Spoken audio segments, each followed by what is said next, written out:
ओम श्री गणेशाय नमः। देवताओं ने कहा, भगवान आप कृपया करके हमारे इस शुभ वचन को सुनिए।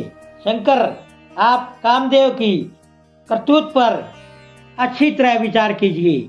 महेश्वर, काम ने जो यह कार्य किया है इसमें उसका कोई स्वार्थ नहीं था। दुष्ट तारकासुर से दुखी हुए हम सब देवताओं ने मिलकर उससे यह काम कराया है। नाथ, इसे आप अन्यथा ना समझे। सब कुछ देने वाले देव सती साध्वी रति अकेली बहुत दुखी होकर विलाप कर रही है। आप उसे सांत्वना प्रदान करें।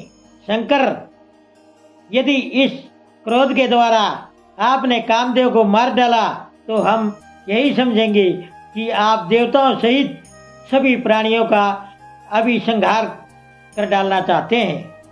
रति का दुख देखकर देवता दुखी हो रहे हैं, इसलिए आपको रति का शोक दूर कर देना चाहिए। ब्रह्मा जी कहते हैं, नारद, सभी देवताओं की यह बात सुनकर भगवान शिव प्रसन्न हो गए और उनसे इस प्रकार बोले। शिव ने कहा, देवताओं और ऋषियों, तुम सब आदर पूर्वक मेरी बात सुनो। मेरे क्रोध से जो कुछ हो गया है वह तो अन्यथा नहीं हो सकता, तथापि रति का शक्तिशाली पति कामदेव तभी तक शरीर रहित रहेगा जब तक रुक्मिणी पति श्री कृष्ण का धरती पर अवतार नहीं हो जाता। जब श्री कृष्ण द्वारका में रहकर पुत्रों को पैदा करेंगे तब वे रुक्मिणी के गर्भ से काम को भी जन्म देंगे। उस काम का ही नाम उस समय प्रद्युम्न होगा, इसमें कोई संशय नहीं है। उस पुत्र के जन्म लेते ही सम्रासुर उसे हर लेगा। हरण के बाद दानव शिरोमणि सांबर उस शिशु को समुद्र में फेंक देगा। फिर वह मूढ़ तुझे मरा हुआ समझकर अपने नगर को वापिस चला जाएगा। रते, उस समय तक तुम्हें सम्रासुर के नगर में सुखपूर्वक रहना चाहिए।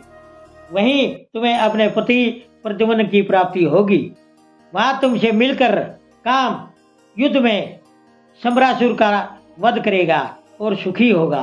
देवताओं, प्रद्युम्न नामधारी काम अपनी कामनी रति को तथा सम्रासुर के धन को लेकर उसके साथ दोबारा नगर में जाएगा।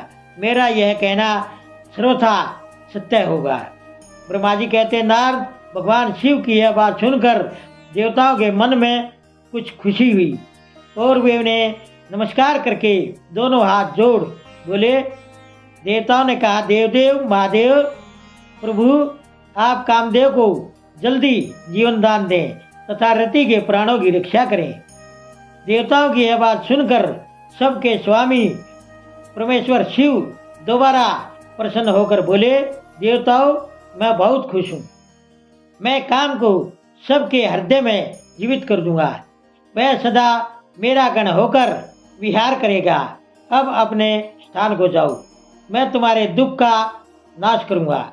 ऐसा कहकर रुद्रदेव उस समय स्तुति करने वाले देवताओं को देखते ही देखते अंतर्ध्यान हो गए।